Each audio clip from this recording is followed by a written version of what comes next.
Bonjour à tous, aujourd'hui on se retrouve pour les bons plans de la semaine 6 et je vous propose qu'on attaque ça tout de suite après l'intro. C'est parti.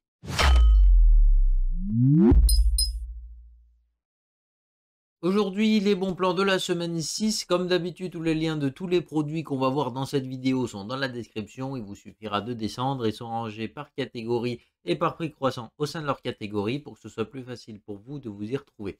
On commence tout de suite avec les processeurs et un i3 10105F qui continue de baisser un petit peu en prix. Quand je dis continue, c'est que d'habitude il tournait plutôt autour des 85 euros et là on arrive à le trouver à 77 euros, donc c'est un peu moins de 80 euros. Les cartes mères coûtent pas spécialement cher et puis si vous n'avez pas une très grosse carte graphique à mettre derrière, franchement ça peut être un combo qui est pas mal pour des PC qui sont vraiment peu chers comme 600-700 euros de budget, ça peut être une bonne solution ici. Sinon on va voir ici un autre processeur qui est de la même génération à peu près, donc le 10105 c'est techniquement 11e génération et celui-là c'est un 10e. Là on n'aura pas de PC Express 4.0, donc pour la plupart des gens c'est pas très grave, mais pour ceux qui voulaient éventuellement du stockage très rapide. Du coup, vous vous retrouvez ici avec un i5 10400F, un processeur 6 cœurs 12 threads qui est plutôt pas mal. Et puis pour 116 euros, encore une fois, franchement, avec une petite carte mère qui va être relativement accessible, c'est pas mal pour commencer à jouer avec des petites cartes graphiques, c'est assez sympa. On continue ici avec un processeur qu'on a présenté sur la chaîne, c'est le Ryzen 7 5700X, donc très bon processeur ici, que vous pouvez retrouver dans la vidéo du coup là-haut. Et franchement, très bon processeur ici, 8 cœurs 16 threads très performant. En plus de ça, c'est overclockable. Vous pouvez le bidouiller un petit peu justement avec le Curve Optimizer, tout ça, et le transformer en 5800X assez facilement. Et pour 210 euros, c'est vraiment le meilleur rapport qualité-prix du moment selon moi. Donc franchement, il y a vraiment de quoi se faire très plaisir ici. Encore une fois, le 5700X, donc si jamais il est plus disponible sur Amazon éventuellement, parce que ça peut arriver, et ben vous l'avez légèrement plus cher, donc 3 euros de plus ici chez Cdiscount. Donc pourquoi pas, à vous de voir, il y en a peut-être qui vont même préférer Cdiscount, ça dépend un petit peu de là où vous êtes. On continue ici avec un autre processeur particulièrement intéressant, surtout à ce prix-là, donc là, même au niveau rapport qualité-prix, sera peut-être même un peu plus intéressant que le 5700X. Toutefois, la carte mère coûte cher, donc si vous trouvez une carte mère qui est relativement abordable, le 13400F de chez Intel ici, c'est un monstre, et pour 214 euros avec 5 euros de frais de port, ça vous le fait à 220 euros. Et franchement, là, il y a des petites pépites, il y a pas mal de cœurs, il y a pas mal de performances. En jeu, ça se débrouille vraiment super bien. Et en applicatif, franchement, il n'y a pas besoin de beaucoup plus si vous faites que du montage vidéo.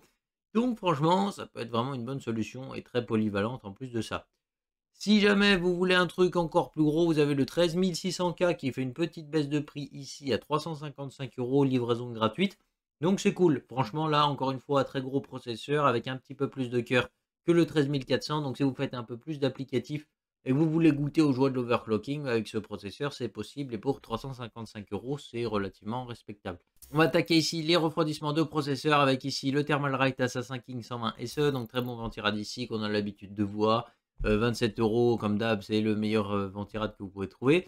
Sinon, on va voir ici pour 40 euros la version double tour. Donc, c'est encore plus performant et c'est encore à peine plus cher, quoi, 40 euros. Donc, vous rajoutez 13 euros. Et puis, vous avez cet engin-là. C'est compatible avec toutes les nouvelles plateformes pour les deux. Donc, franchement, il n'y a rien à dire de plus. On va attaquer les cartes mères. Et cette fois-ci, vous allez voir qu'on a des trucs plutôt sympas. Des B660 relativement bien. Donc, on va voir ici la B660 DS3H. Donc, pour les petits processeurs éventuellement de la plateforme 12e ou 13e gène, il faudra la mettre à jour pour les 13e gènes.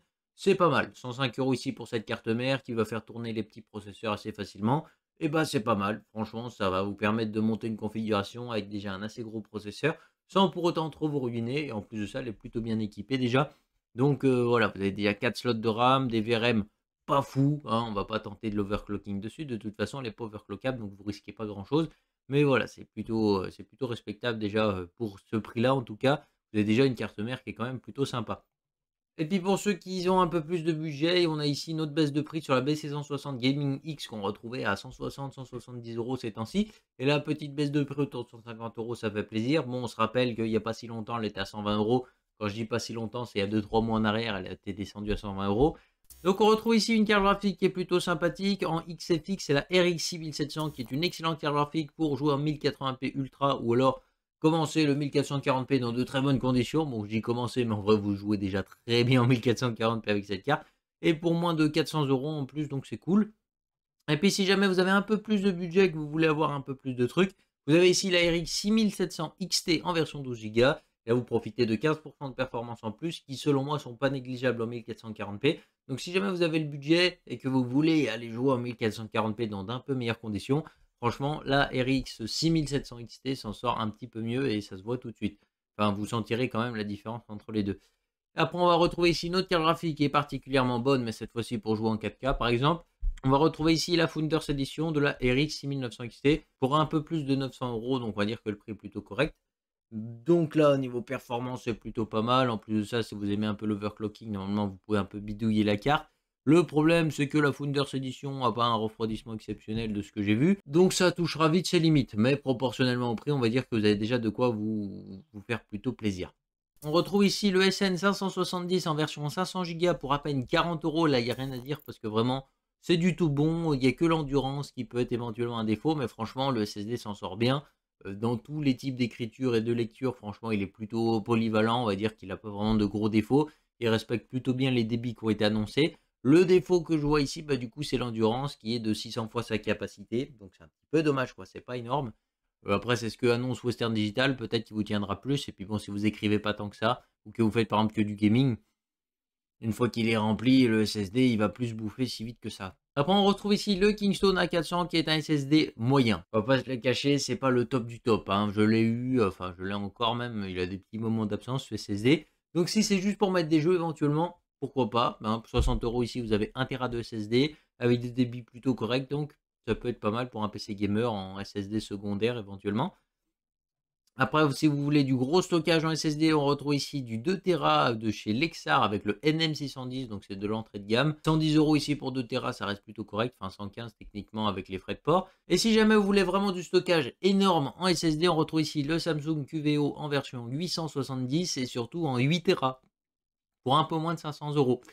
C'est une petite baisse de prix qui n'est pas négligeable étant donné que d'habitude c'est beaucoup plus cher, donc ça peut être pas mal. Après, toutefois, le QVO, on est ici sur de la mémoire en QLC, donc un peu moins d'endurance, faudra le noter. Mais on est quand même sur SSD de 8 Tera, donc même si potentiellement l'endurance est seulement de 400 fois sa capacité, c'est déjà des niveaux d'endurance énormes, hein, on va pas se mentir que là. On poursuit ici avec les écrans, donc deux écrans plutôt cool. Alors on va voir ici chez Darty un écran entrée de gamme, 90 €. Vous avez un écran qui est en 1080p, qui est cadence à 75 Hz, avec une dalle pas très réactive, mais honnêtement pour le prix, on va pas en demander trop. 90 € en tout cas, c'est le prix parfait pour les gens qui veulent commencer, qui n'ont pas envie de dépenser des sommes astronomiques dans un écran.